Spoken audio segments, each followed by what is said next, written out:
నేనే ఫోన్ చేసిన, నువ్వు రావాలి, నువ్వు పోటీ చేయాలి. మీ ఊర్లో మొత్తం ఈ ప్రాంతంలో కృష్ణనగర్, మధురానగర్, ప్రియదర్శిని నగర్, విజయనగర్, చెల్బి అన్ని నగర్ అందరు కూడా నీకు ఓటేసి గెలిపిస్తారు, నువ్వు రా అంటే నా దగ్గర రూపాయి లేదన్నా, నా ఇల్లే గిట్లుంటుందన్నా, నాకు నడవడానికి పోవడానికి బండి లేదన్నా, నేను ఎలక్షన్లు ఎట్లా పోటీ చేయాలన్నా?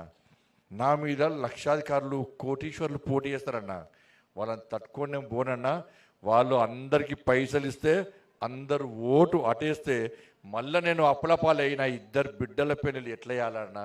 ఇప్పటికే ఇద్దరు బిడ్డల పెళ్ళి చేయడమే కష్టమన్నా.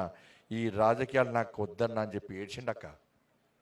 ఒక్కటే చెప్పిన, మీ అందరి తరపున మాట ఇచ్చినాను, మా అక్కలు, మా అమ్మలు, మా అన్నలు, మా తమ్ముళ్ళు ఈసారి పైసలకు అమ్ముడు వేటలు కాదు, గుణవంతులకు వేస్తారు తప్ప ధనవంతులకు ఓటు వేయరని చెప్పి ఇలా నందుకు టికెట్ ఇచ్చినక్క. నేను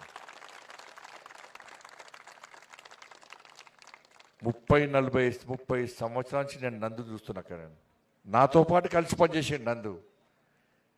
పార్టీ పదవులు ఇయ్యలే నందుకు, పార్టీ పదవులు ఇయ్యలే, కానీ అలిగి వేరే జెండా కింది కోలేక టీఆర్ఎస్ వచ్చి ₹1,00,000 ఇస్తున్నారు పోయినసారి ఎమ్మెల్యే. అప్పుడు నాకు పైసలు వద్దన్నా.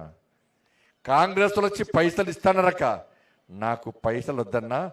నాకు ధర్మం, దేశం, పేద ప్రజలు ముఖ్యం తప్ప నా నరేంద్ర మోడీని, భారతీయ జనతా పార్టీని ఇష్టపెట్టి రాను. నేను చచ్చిపోయినాక నా మీద కమలపు జెండా గప్పాలి తప్ప వేరే ఆశ లేదని చెప్పిన గొప్ప వ్యక్తి మా నందమ్మ.